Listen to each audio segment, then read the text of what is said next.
cada expresión artística hay un punto de inflexión, un antes y un después en la historia, que cambia muchos parámetros para sus sucesores. Muchas veces, esto logra que futuras obras no salgan de un cuadrado, un estereotipo que se generó a través del éxito de obras pasadas. Y no, tomar referencias de obras a las que le fue bien no está mal.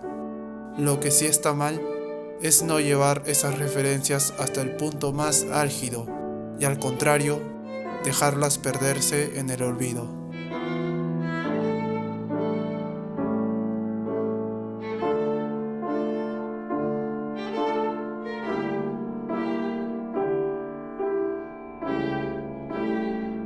Pero hoy no quiero hablarles de historias actuales que pecan de esto. Yo, por el momento, quiero hablar del pasado. Un pasado inolvidable.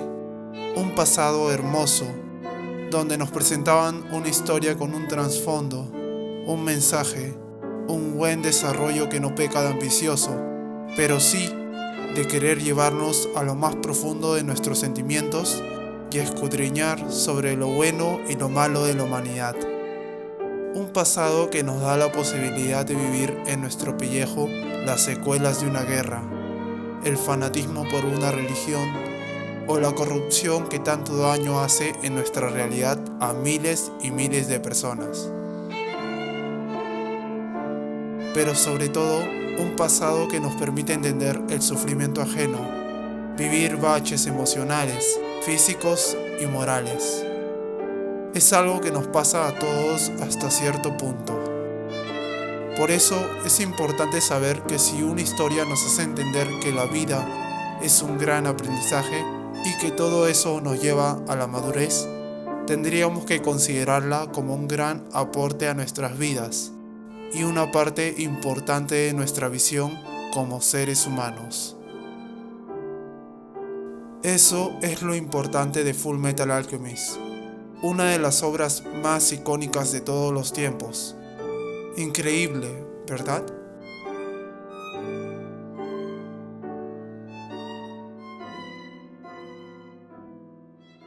El hombre no puede obtener nada sin primero dar algo a cambio.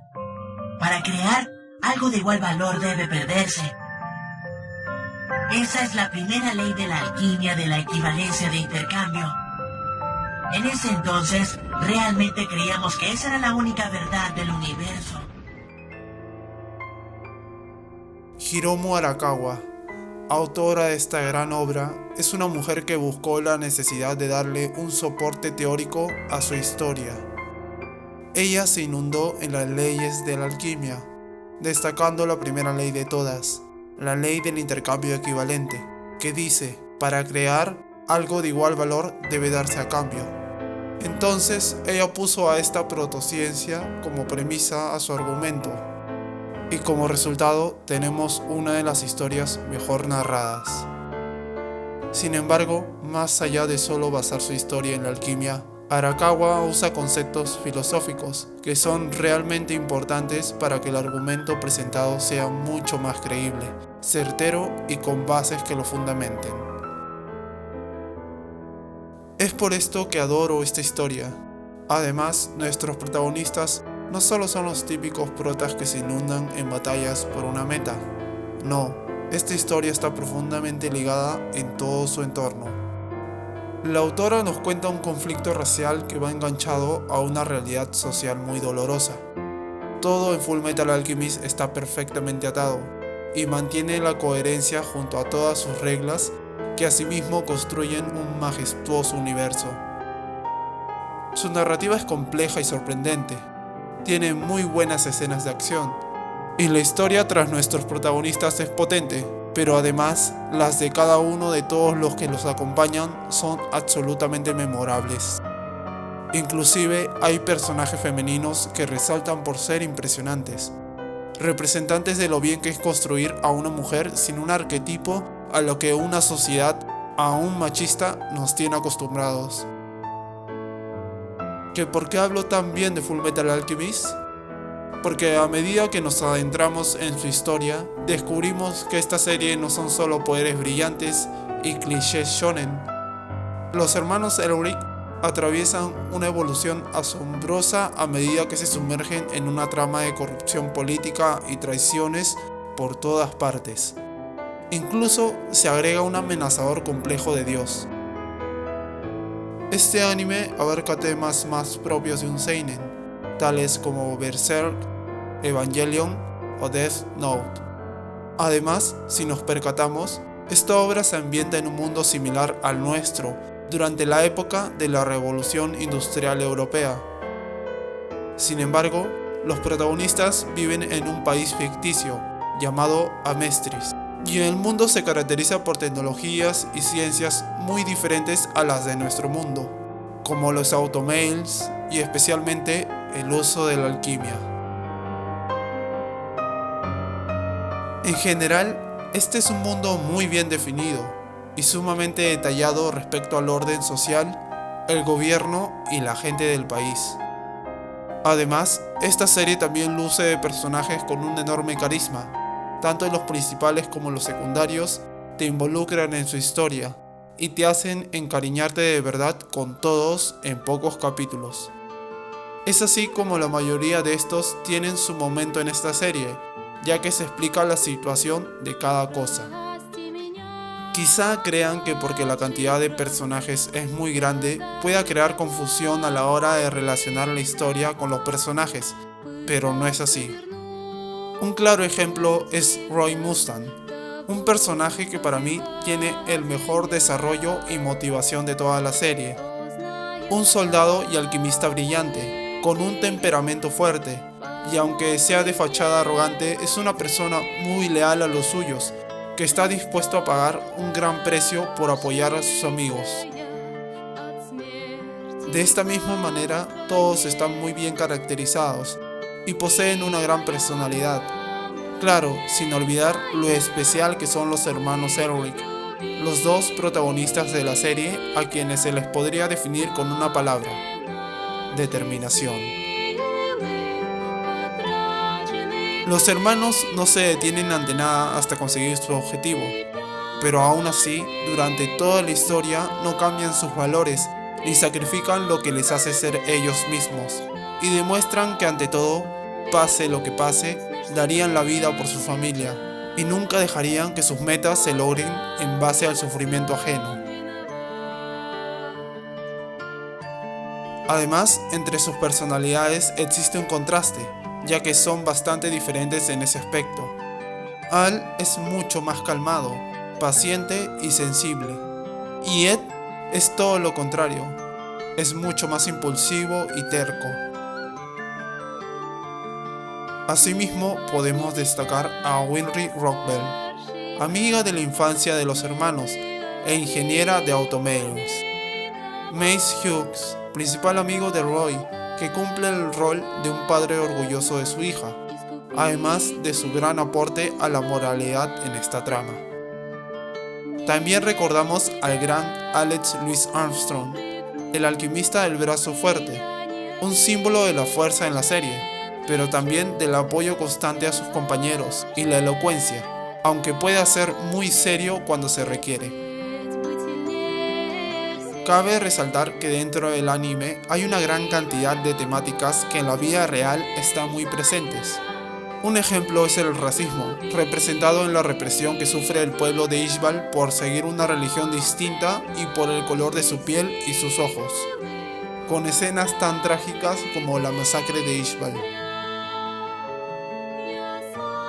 También se denota un opresivo gobierno militar, y esto se ve en la figura de Kim Bradley, y en el hecho de que se hayan cometido tantos actos horrorosos durante una guerra que perjudicó a personas inocentes, además del latente conflicto en sus fronteras.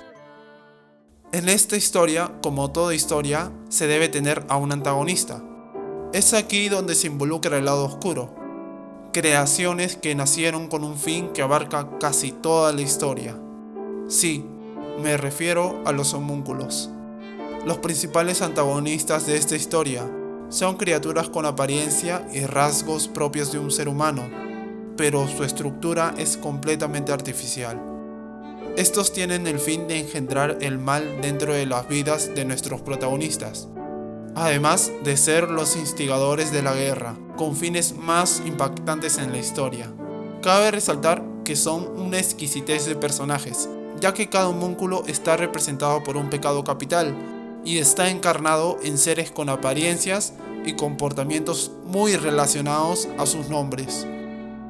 Estos seres, creados de manera artificial, no casualmente adoptan el nombre de los 7 pecados capitales: orgullo, ira, gula, lujuria, avaricia, pereza y envidia, ya que en realidad son las emociones rechazadas por Father o Padre, por considerarlas innecesarias, y además un estorbo al querer convertirse en el ser perfecto.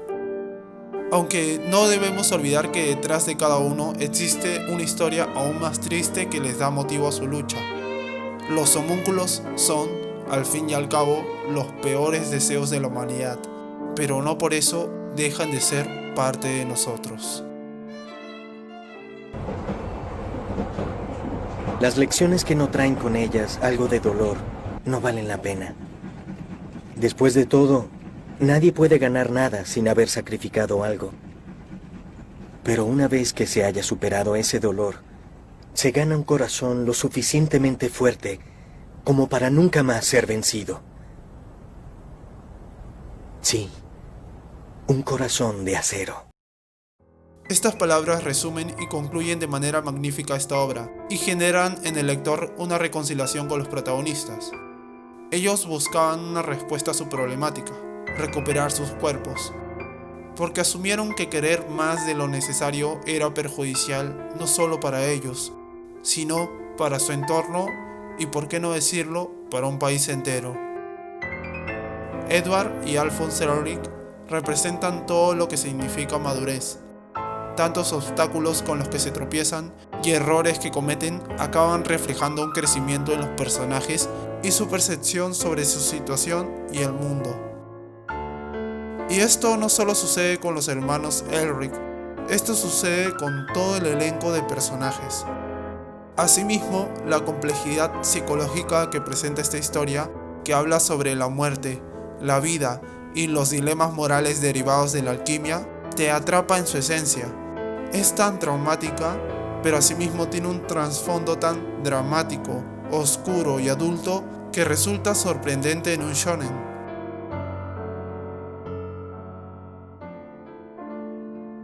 No sabemos si habrá sido cuestión de alquimia, magia o fe, pero lo que está claro es que lo que inició Arakawa hace casi 20 años todavía permanece vivo en muchos de nosotros. Es por esto que si aún no has visto esta obra, te invito a que te animes a verla y que juzgues por ti mismo. Te aseguro que no te vas a arrepentir. Si te gustó este video, no olvides que me ayudarías bastante suscribiéndote a mi canal y siguiéndome en mis redes sociales que están en la descripción. Nos vemos hasta la próxima.